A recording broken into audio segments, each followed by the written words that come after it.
Welcome everyone to Think Student Live. Welcome everyone to Think Student Live. We hope you've enjoyed the session so far. Thank you for joining us live for this session, which is all about managing critical relationships and how we as marketeers can get people on board. I'm Charlene Allen, a senior consultant here for Net Natives, and joining me today on the panel is Murray Simpson, Chief Growth Officer here at Net Natives, and Joe Gualtier, Head of Campaign Strategy here at Net Natives, and both colleagues are joining us from the US in the New York office. So welcome both. Thanks for joining us.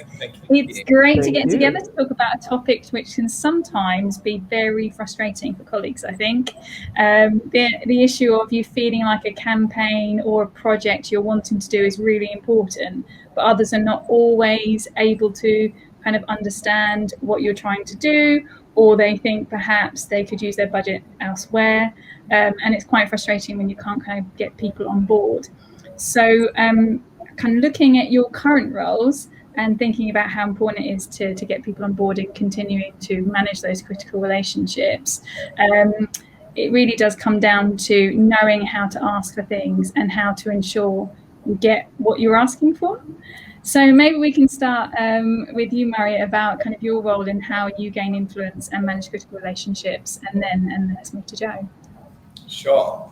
And I've definitely found, just from working with institutions, both in the US and Europe, but I'd probably say in the US it's been slightly more difficult in a way, because marketing tends to be very decentralized with institutions in the US. So where you have maybe the dean is in charge of the marketing for its school, or not a centralized marketing strategy, there's often not only one centralized strategy going on, there's so many multiple other ones. That actually what I have found is everyone is using different language across the institution to communicate what it is that they need. The main way I've worked with different partners is really to articulate the request in the language that the person is going to understand. But so often the language the president understands versus the finance director or the chief commercial officer, whoever it may be, the head of marketing, the marketing managers, is all incredibly different.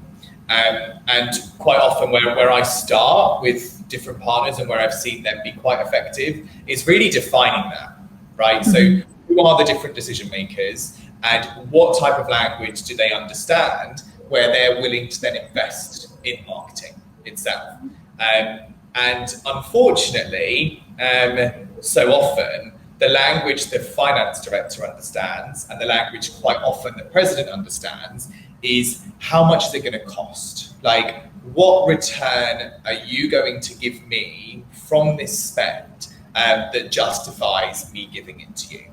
And I think we'll talk about this probably later in this Q&A, but trying to justify spend for things like branding and brand development and brand awareness is really difficult, and I think very different to justifying spend on just advertising for inquiries and applicants and eventual enrollments. And that's two pieces that I think institutions over here really struggle to get buy-in for.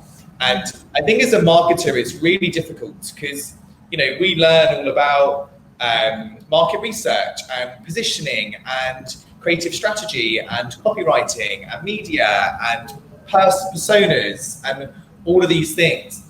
And then we get into our roles and it's like, yeah, you've got no budget for that. So you're going to have to do it yourself. You're like, okay, can I use a panel? No, it's too expensive. Can I put 2K on a Facebook campaign? No, sorry. So you can quite often be hindered as a marketer. You are not given the resources to do what's needed.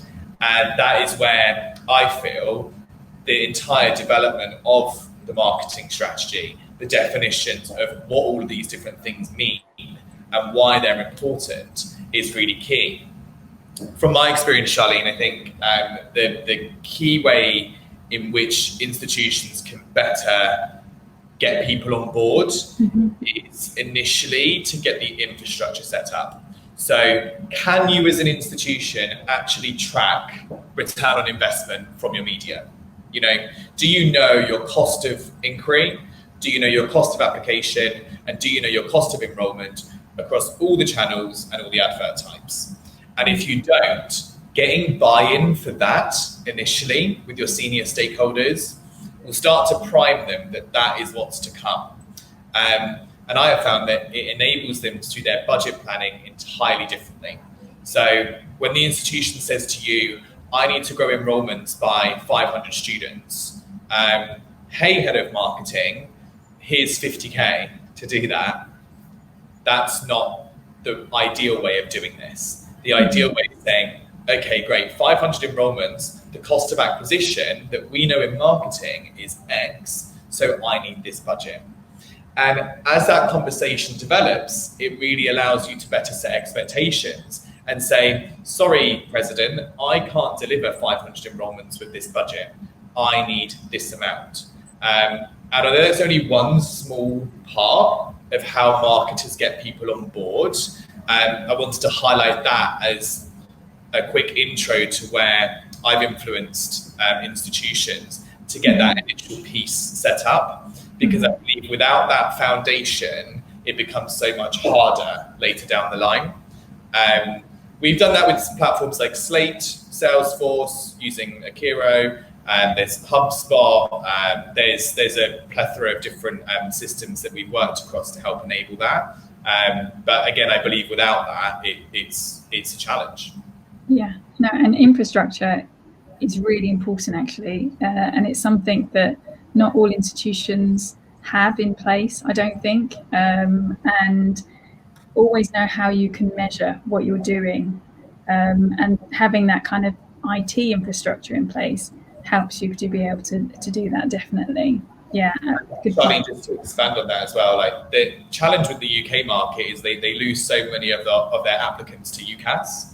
So that ability to track the full student journey becomes slightly more challenging. Whereas in the US market, so many of the applications are direct, or they're actually shared with the institutions because it's their data. That journey becomes a lot easier.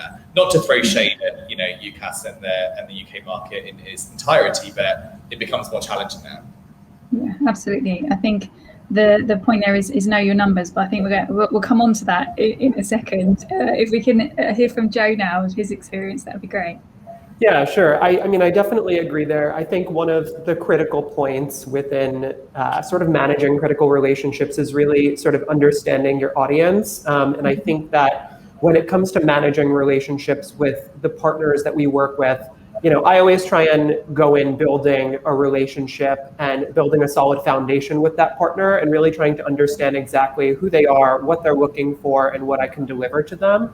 And I find that you can't have a cookie cutter approach or a one size fits all approach there in any way, shape, or form. I think that in my experience here at NetNatives, I would say that my partners are sort of grouped into different tiers of how those relationships are formatted and how we manage it. I think I have partners who are really through and through true collaborators. We are their partner, they are our partner. And it is a constant back and forth conversation of ideas and concepts and trying new things, what works, what doesn't work, what can we do better, and constantly looking at ways to improve. And there's this level of excitement on a regular basis as we have those conversations back and forth. I think, with other partners, it is strictly reporting, and that's totally okay. I have partners who just want, give me the data, give me the report. Let's talk about facts, and it's probably not going to go much further beyond that. And then I think we also have partners where they see us as the trusted agency that they are working with, and they will come to us with their challenges, but they rely solely on us to really help to drive that buzz and drive that marketing on their behalf, and really use the relationship as a vehicle to educate them and therefore educate their higher ups. And then in that case, I would say there is a level of communicating in sort of these tiers where we'll have to speak directly to our points of contact. And then on the next meeting, we might have to go in and speak to stakeholders in which they've said, this is what they're going to be looking for, water this down, speak a little bit more on this or that. So I think it's a constant evolution, but I will say outside of here within my experience, I think one of the most interesting things over the past, 10 years, however many years of my career was, I feel like there was a clear point of differentiation as a marketer going from maybe somebody more junior to somebody more senior who had to get that buy-in, where I remember a point where I sort of looked at the CEO and I looked at the higher ups and I was like, why aren't you on board with this? Like, isn't it common sense that we need this form of marketing or that form of marketing? Can you see it? And you see it, right? Why don't you? And so that was the point in which it snapped, and you really had to know that you had to go in and sell and pitch and push, and you had to have data, you had to have facts, you had to have solid reasoning, and remember that not everybody in the room knows that you need this form of marketing to achieve your goals or objectives. And so I think that's just critical in today's day and age in the marketing world. Great, thanks, Joe. I really like that idea of partnership and needing to come together and collaboration as well, collaboration across different departments and kind of bringing people on board for the kind of project or campaign that you're working on to take forward together. So again, I'd like to come back to that, but thinking about kind of key stakeholders and how important they are in putting forward proposals. I'm going to call them proposals because I've written many of them to go to various executive boards, and that's what the terminology we use in the UK, at least, proposals. How would you go about identifying who those key stakeholders are, and what should you be aware of when engaging with those stakeholders? Should we come back to you, Murray? Let's start there. Sorry. I think the first step that I've noticed, especially when working with university, is identifying the committees that they have. Some institutions can just receive the proposal from the agency and approve it themselves, whereas others will have to be like, okay, I have to take this proposal to this committee, and then this committee, and then this committee for final sign-off. That often happens with like annual budgeting cycles. And I mean, we all work with an annual budgeting cycle. We all have that period, which is normally around now when we're getting our budgets for the year signed off through various committees. So I would say it's initially identifying who those groups are and who's on those committees and how best to engage and communicate. The challenge with that now is, I'm sure everyone can relate to this, we're now not always with each other, and these committees are now no longer in person. So many of these things are now even more reliant on a paper being done and sent and properly being read through ahead of any type of Zoom conference or Hangout meeting. And I don't know about all of you, but when I used to receive papers ahead of a committee meeting, I'd be like, that is 200 pages long, I'm not reading that. And they'll present a 10-minute summary, and then we just kind of approve that and go with it. Now I think people are expected to properly read through these documents and potentially sign off in its entirety over email. And so I think it's become a bit more challenging now to be able to condense the request in a really succinct way right at the beginning electronically, that's going to kind of form a good conversion, I suppose, to success of your request through the group. The other thing I think that's now a challenge is when I was working in an institution, I was in the student union, and our general manager always said to me, the most powerful way you can influence the university is not in the committee room, it's in the corridor conversation. It's the conversation that you have with them when you're walking to the committee room, or when you're walking out of the committee room, or when you catch them by the water cooler or the canteen or wherever it may be. And that is a really great way of influencing the decision making. We don't have that anymore, certainly not now. And when I look back at how important that was then, it's really hard to be like, hey, president, or hey, finance director, can I put 10 minutes in your calendar? They're going to be like, no. But when they don't have a choice and I grab them down the corridor, they don't exactly put their hand in my face and tell me to leave. So I think the dynamic has changed slightly with how we put forward proposals and how we influence those committees. And I'm really hoping we get that back. I'm really hoping we have that functioning conversation, because it was so valuable, and something that I think has been lost. And in a way, it's lost the personableness of getting these things through. And I think many of us marketers, I'm going to call us charismatic, okay? We're in marketing, we love it, right? We love it. We live and breathe it. Yeah, like that charisma needs to be in front of people. Let's go. So I think it's just, I hope that's something that comes back and something that we can bring back into the committee room, so it's not always such a formal piece, because marketing is fun and should be seen as fun, and I don't think it is often. Yeah, I think that kind of governance structure, knowing the sign-off process, because it's incredibly important, knowing the different kind of gates that you have to go through, will be really important to have insight into who is reading the paper that you're putting forward, and then kind of what those individuals are looking for within the content of that particular proposal or paper.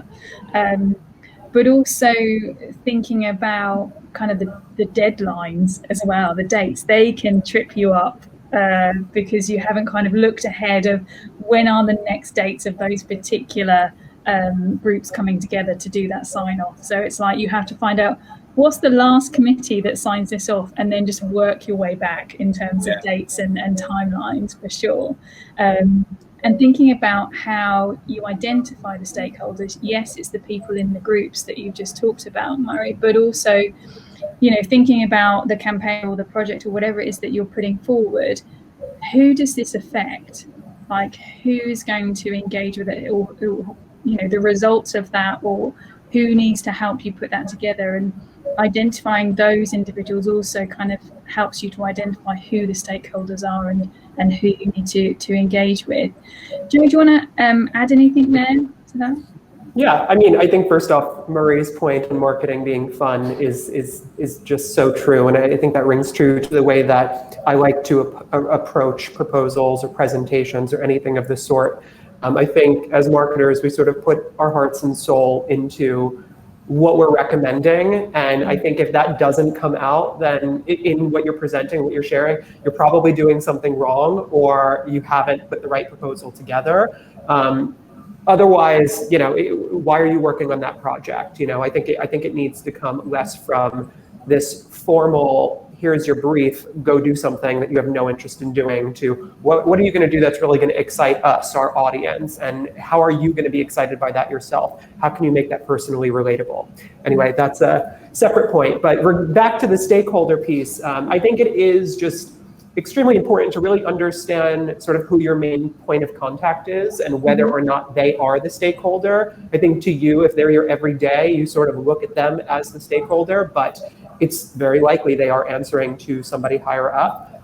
If they are not the stakeholder, then finding out exactly who is, what's their relationship to one another, and sort of what does my point person, my contact need in order to get buy-in from their stakeholder that I can sort of help to provide. And I think that's one of the key things to look at. We were on a pitch presentation proposal recently, and it was a rather large group, and I believe went around the circle and sort of asked everybody what they needed, what they wanted, and I would say every program chair said, mine is the most important, I need the most attention, I need the most budget. And if we were to, take, and I think that comes back to the virtual component. I think if it was in real life experience and they'd all been in the same room, it would have been a little bit easier to understand the hierarchy. But when you're in a virtual space like that, you're trying to get a feel for who they are and what that sort of governance is. So sort of looking at them all as those stakeholders, but then knowing that you need to bring that back to one point person and understand how to best prioritize each of their needs from there. And I think some of that comes from, again, who your main point person is, whether or not they're the stakeholder, and how you sort of work with them to establish the hierarchy of needs. Yeah, and I think you raised an interesting point there, Joe, the fact that you're effectively competing with your colleagues sometimes when it comes to budget. You're pitching against each other, and that can create its own challenges, and kind of thinking about how you might work together actually to maybe get both of them signed off. who knows? Exactly. Or share the budget. There has to be a way to make it work. Yeah, absolutely. Just thinking about stakeholders, kind of, you've got decision makers, you've got budget holders, you've got the people that actually do the things that you're kind of suggesting, and they're all kind of part of the picture when you're getting people on board. But my question really is around trust. So how would you go about establishing trust and gaining commitment from those individuals for your pitch or your proposal? Joe, do you want to go first this time? Sure, why not? I think so. I think with me, in trying to establish trust, gain really that commitment, I start by really trying to listen to sort of the needs and recommendations of the partners that I'm working with, really making sure that they feel like they are truly heard. I think in some cases, we've totally just been handed a brief or, handed something and just say, like, go by all means, but and they trust us, but I still think it's so important to come back to them and really understand what their needs are, what the needs of their higher ups are, and really provide recommendations from us that are really based on data and facts, and really make sure we're honing in on those facts and on those points. I also often try to research and investigate sort of what the partner has done previously to see if there are any sort of themes or things that they seem to frequent to sort of maintain some level of familiarity or comfortability. I think that comes back to the topic of like the creative curve and people relating to something that they're familiar with. So how can I bring it back to them and who they are and what they've done? But then at the same time, I think I try and add sort of my own spin or my own suggestion. So I think, for an example, I think one partner wanted to advertise on a certain type of niche publisher. And so I noticed that they had been sharing a lot of organic content on their website and on their social channels from a select handful of publishers that were sort of within that space. So that told me that they trusted those platforms. And therefore, if I were to recommend an advertising campaign within one of those niche media platforms, they would trust that. And therefore, then they're trusting me because I'm making a recommendation in something that they already know and trust and feel comfortable with.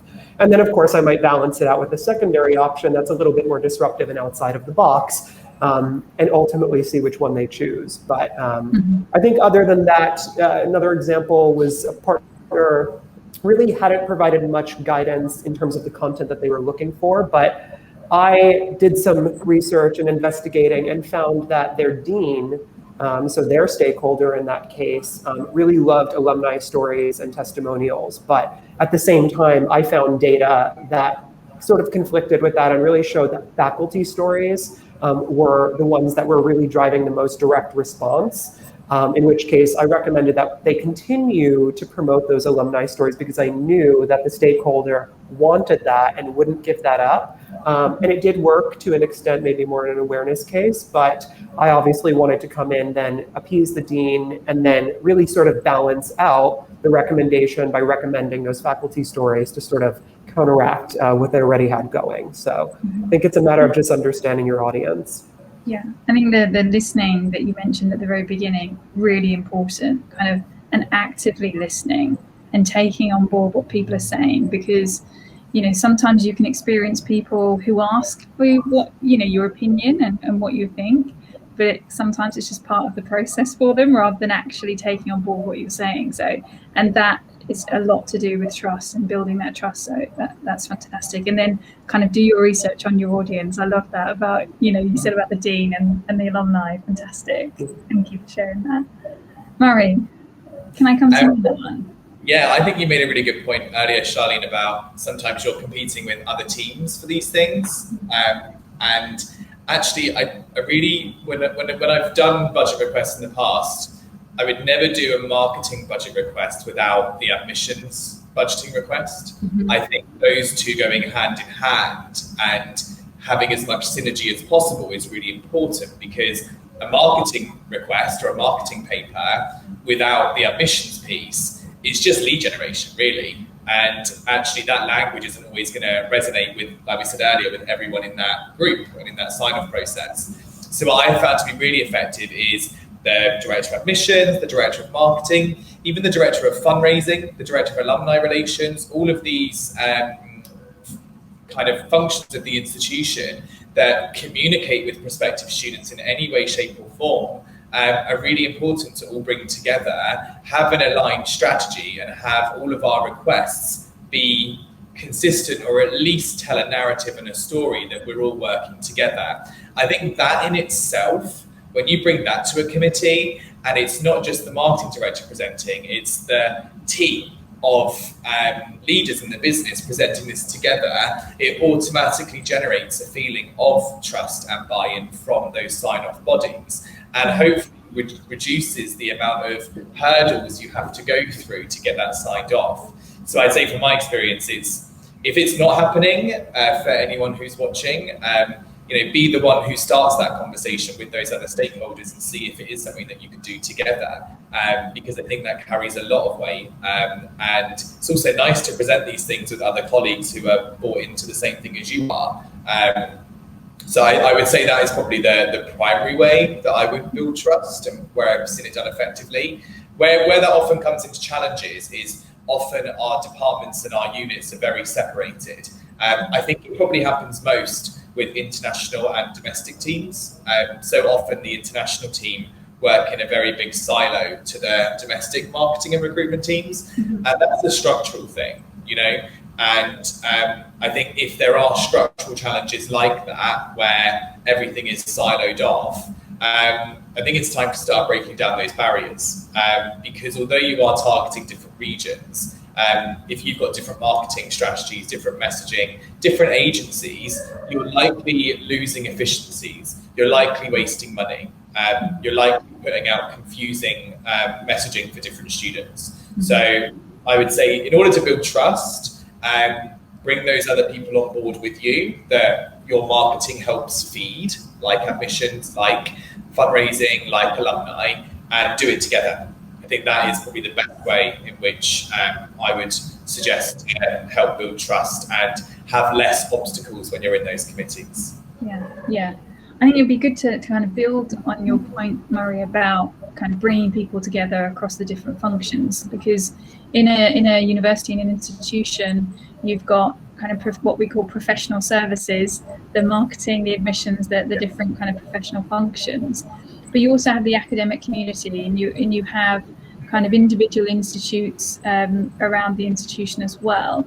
And I suppose it'd be good to kind of talk about how you bring people together to have their support beyond professional services, because I think the requirements and the kind of outcomes that colleagues are looking for within academic roles and in schools and departments is slightly different to what professional services are doing. So how do you think people can bring kind of those communities together?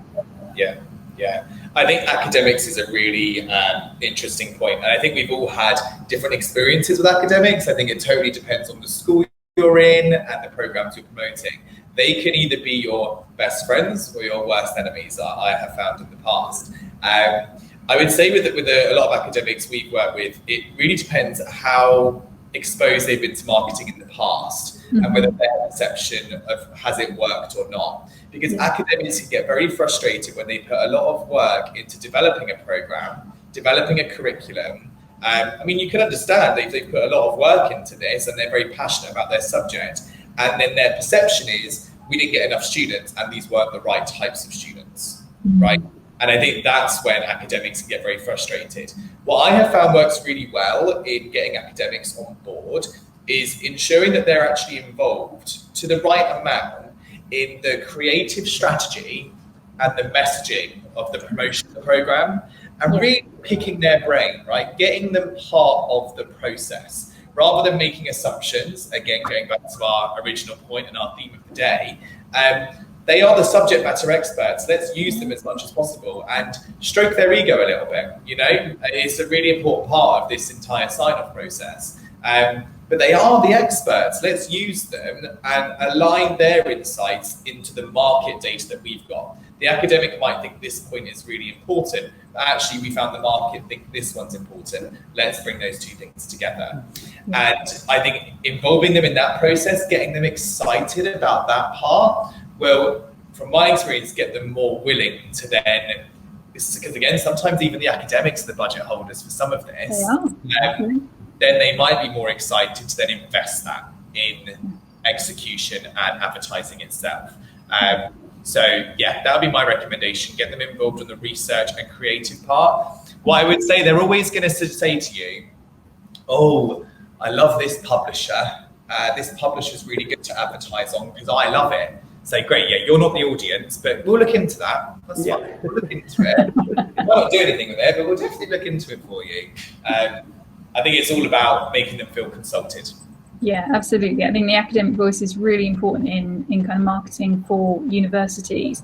And actually, building on your point of them being the experts of the subject, when you're looking for USPs for your content and thinking about the selling of a particular program, law is everywhere.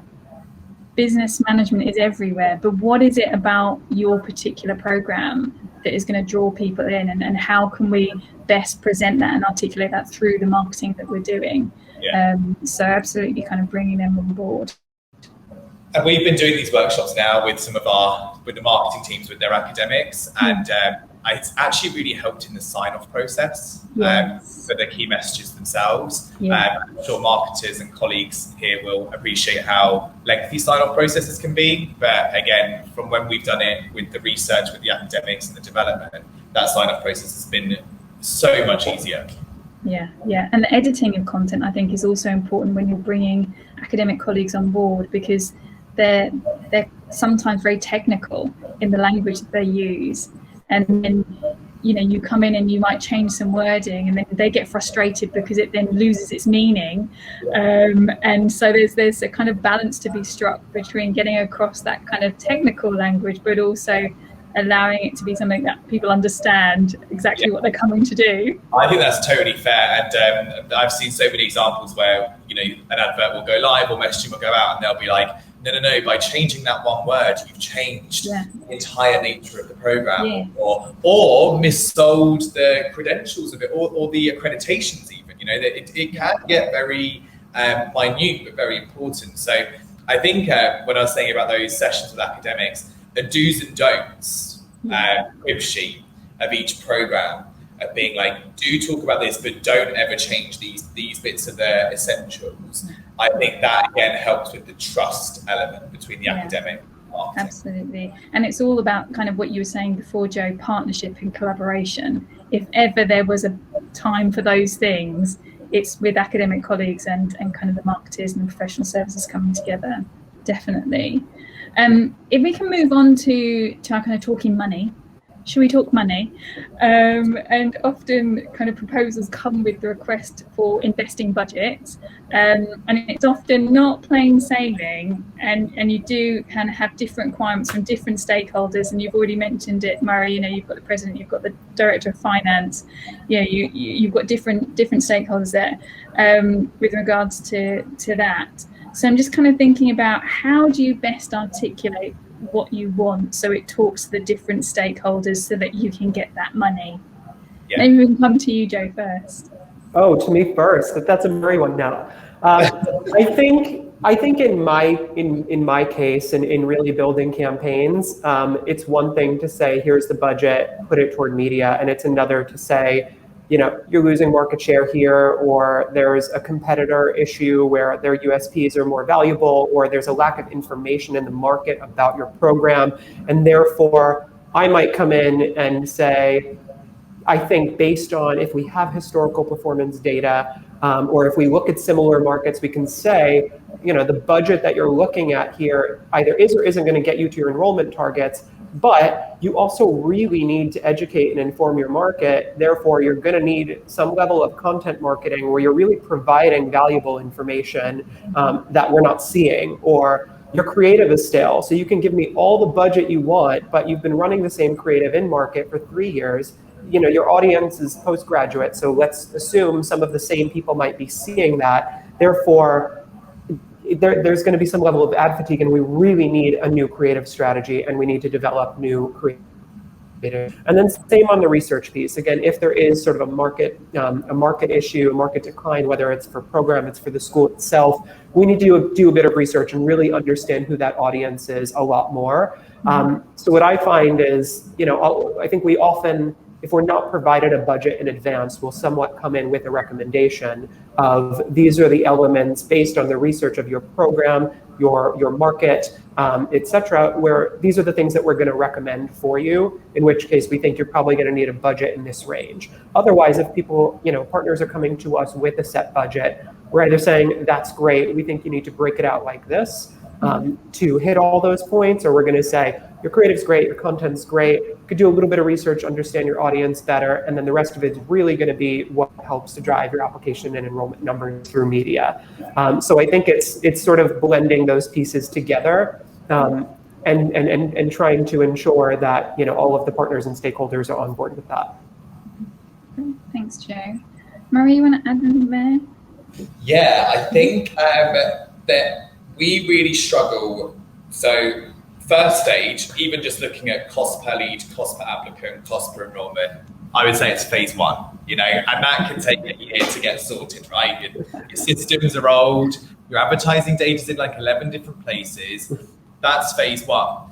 But actually articulating the why of other things. So Joe, creative, right? How do we say to our committee, right, yeah, great, you give me this much money for advertising, but actually I need this much money for creative because it's going to help improve our advertising by X amount. And there's actually a really good reference point for this. It's a source called Data to Decisions, number 2, Data to Decisions. And they've done a lot of analysis on the top 10 ways to improve advertising ROI.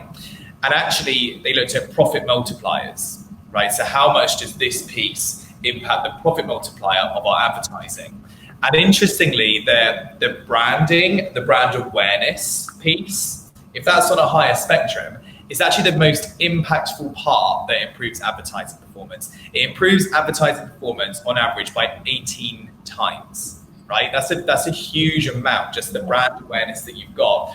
Whereas ironically, the targeting, the product seasonality, like 1 times, 2 times, is actually not as effective as stuff like brand awareness. Creative and tagging and advert lengths, profit multiplier of 12 times. It's those types of sources that I think so many marketers really struggle to articulate to their committees and then really struggle to get buy-in for. And actually, if your brand awareness is going to improve your advertising performance by 18 times, as let's say that's an average, but it's 10% of your budget, you've kind of got a mismatch there behind what you're doing. So I really encourage everyone to look at that data source and try to use some of that in how you articulate what money you need for these different types of initiatives to be able to put forward something effective. The other part I'd say of the question, Charlene, is how do we get requests for investing budget?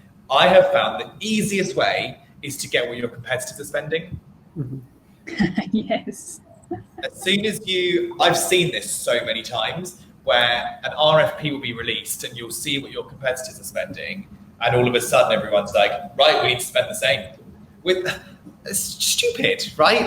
Yes, use the competitors as a benchmark, but it's sad in a way that that's how spending is dictated. But if you can, and there are some great data sources out there, we're building a lot of insights ourselves into competitor spending and media spending across channels, because actually a lot of it is public, it's just not really been centralized. So we're actually building that into our own Akiro Insights tool. And I think that in itself will help you on committee meetings if you're like, here's why brand's important, here's our cost per acquisition, and here's what our competitors spend. I think that is a key recipe for success when requesting, this isn't just about budgets, when requesting initiatives that you want to do as a marketer. I want to do market research, this is important, here's why. So I'd say from my perspective, that recipe is perfect. Yeah. And just thinking about actually this kind of the split between the digital marketing and the non-digital marketing, and it's become, dare I say, easier for marketeers now with the digital marketing to be able to demonstrate return on investment better than they ever have before. I kind of want to take back to almost the beginning of our conversation when you talked about infrastructure and putting infrastructure in place so that you can be prepared for those conversations, and thinking about the funnel and really understanding the conversion rates from one part of the funnel to the other. How would you kind of recommend marketers use that data? Kind of data is insights, as we say, Hero. So in terms of the data, how would you recommend people use that and again present that to kind of get buy-in? Yeah, of course. I would say that so many institutions focus on the tactics and they think that's their marketing strategy. They think their media plan is the strategy. Where I think institutions need to focus their efforts is actually on the diagnosis and the strategy. And actually the tactics is only a third of that. And think about if you spend equal times on diagnosing strategy and tactics, you're going to make those tactics work 10 times harder, or 18 times harder, as the previous questions did. But how do you do that? And actually, sometimes institutions don't spend enough time on diagnosis and strategy, and they spend, it's about 6 months before you need your budget, right? So let's say your budget year runs August to August, right? July to August, however the months work, I forget. Really, you need to start doing that diagnosis work 6 months before that to ensure that you are looking at the brand itself. What's the story of the brand? What's the heritage of the brand? How does the brand stand out? Why is it unique? All those different pieces to then develop the strategy of, okay, here's where our brand is now. What is the strategy to achieve our targets, bearing in mind this is the diagnosis? And then from that strategy, you then execute your tactics. And I really like that analogy of the battlefield. Just by having tactics, you're literally just putting your soldiers on the war zone. Field? Yeah. But the diagnosis is going, okay, right, what are we doing? What's the current situation? Where are the enemy? And then the strategy is going, where do we put our troops? Where are they going to be? And why do I got so aggressive? But what weapons do they have? Are they going to have a bow and arrow or a sword? What's the cinch? And then the tactics are, okay, here's where we're going to put them.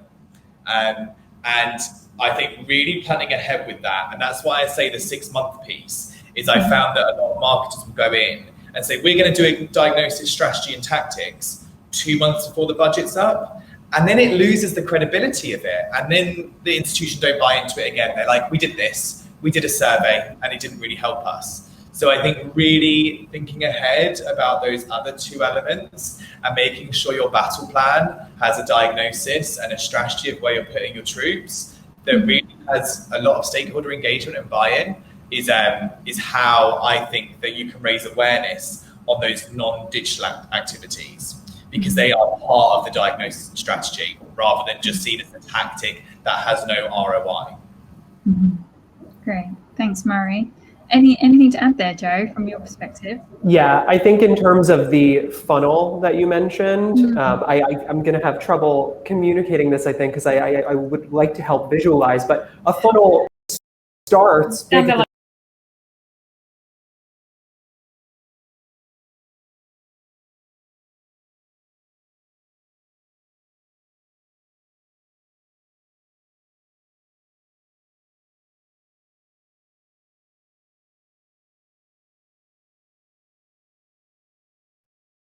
right? So what I find is that a lot of universities, a lot of brands, all these different things sort of want to allocate their budgets in the opposite way. So, and they want to go small on top. They're like, we know we need brand awareness, but that's not really up, and balance that funnel out in such a way where you're going far and wide at the top and you're narrowing that down as the student journey or the customer journey, whatever industry you're looking at, is really progressing. So I agree with Murray in mentioning, brand awareness, really capturing attention are some of the most important things in a marketing strategy that you need. I think for a university brand with some awareness is one thing, but when you use when your USPs are sort of comparable to your competitors, what's really making you stand out at that point? And what type of content, type of messaging are you using in that awareness or attention stage that's really going to, make somebody stop and see your advertising and see who you are as a brand? So I like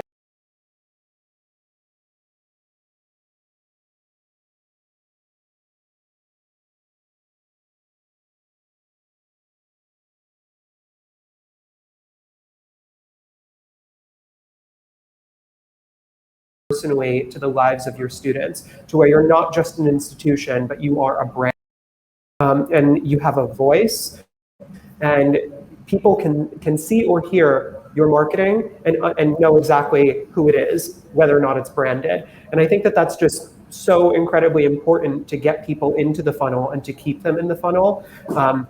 And I think from there, that's really what's going to improve that direct response. So that's just my way of trying to help visualize YMCA over here, exactly how I think people should structure their budgets. I think a recommendation I would make is actually, whether it's your accountant or whether it's somebody in finance, to go through the numbers with them. So whatever you're kind of putting forward in terms of a budget request, all the data that you're using to provide evidence of why what you're suggesting is going to be worth investing in, always get them to check, because there will always be someone in that final hurdle within that governance structure who will be looking at the numbers under a microscope. And the best thing is to have the support of a finance colleague who has checked the numbers, as well as kind of the data that you've used from the CRM system or whatever system that you're using to gain that data to kind of provide that support, I think would be one of my recommendations as well. And we're kind of going to be wrapping up soon, but I think, if colleagues listening now are kind of going to follow kind of all this wonderful advice and guidance that we've been talking about throughout the hour, there is always a moment where you do come up against kind of objections to what you're proposing. I wonder whether you've got an example, perhaps, of a time when you would put something forward, but there were objections, and kind of how you responded to that, how you overcame that. Should we start with you, Murray? Sure.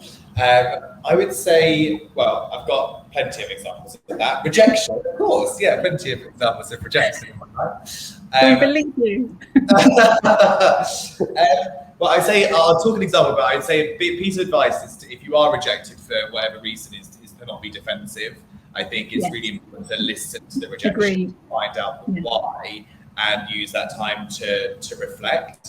I think the most common one is often when you're asking for resource, I would say. I think that's sometimes a bit harder to get than it is budget. And I remember working with an institution a long time ago now, probably like 4 or 5 years ago, where we did an entire proposal that requested resource for widening participation and widening access initiatives. The data that was available in increasing diversity in institutions at the time was really limited.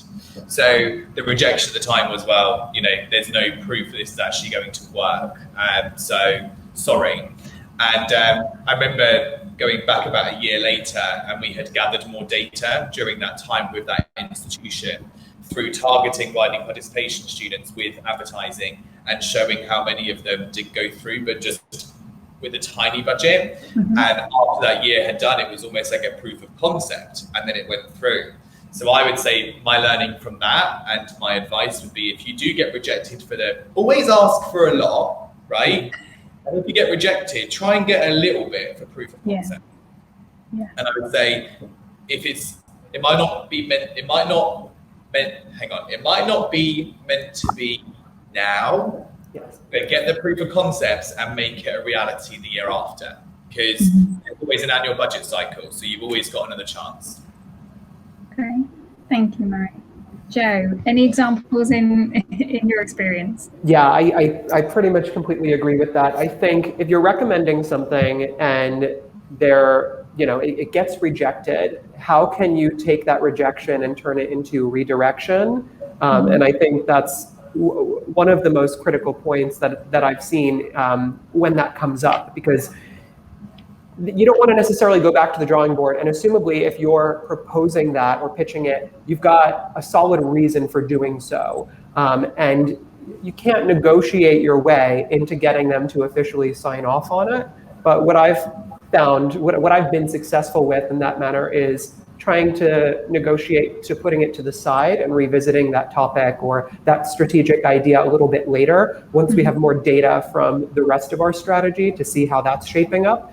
And then depending on, you know, where we are at a certain point, reevaluate it and see if that pocket still needs to be filled. Otherwise, we can just reinvest in something else that needs that support. But I found that to be successful. I don't want to call out the exact example in which that happened, but did happen recently. We sort of kept a portion of budget to the side and said, let's think about this a little bit later on in the year.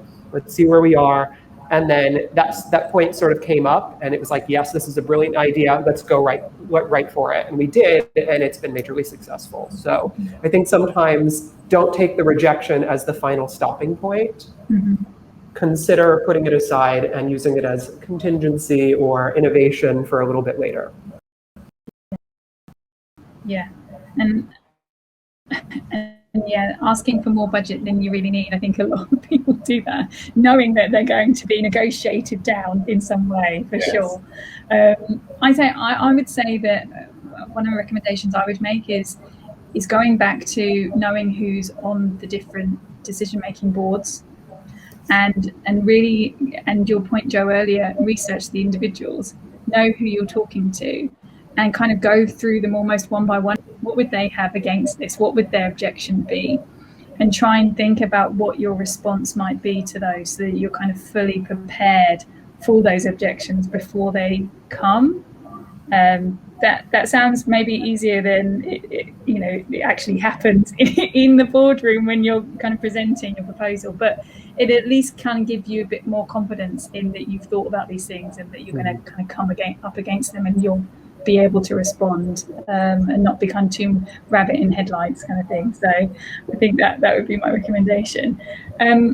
We've got a minute left, I think. Any last comments before we close? Mary, anything to kind of add, or anything we haven't covered that you want to kind of get across or provide recommendations, guidance on? I don't think so. I would just say to everyone, good luck with influencing decision makers in your organisation. And if at first you don't succeed, try again. You've got another shot at doing it. So never give up. Never give up. As they say on the grid, never give up. Joe, any last comments from yourself? I love that concept. Never give up, never surrender. And I think just stand behind what you're recommending, stand behind what you're proposing, know your facts, and take it from there. Great. Thank you so much, everyone, for joining us. Thank you, Murray. Thank you, Joe, for your insights and comments on the topic. Thank you. And we hope you all enjoy the rest of Think Student Live, and that you'll join us for the Q&A later on. And as Murray said, good luck with your proposals, and we'll keep our fingers crossed that they're accepted when you send them. Great. Cool. Thank you, everyone. Thank you so much. Bye. Bye.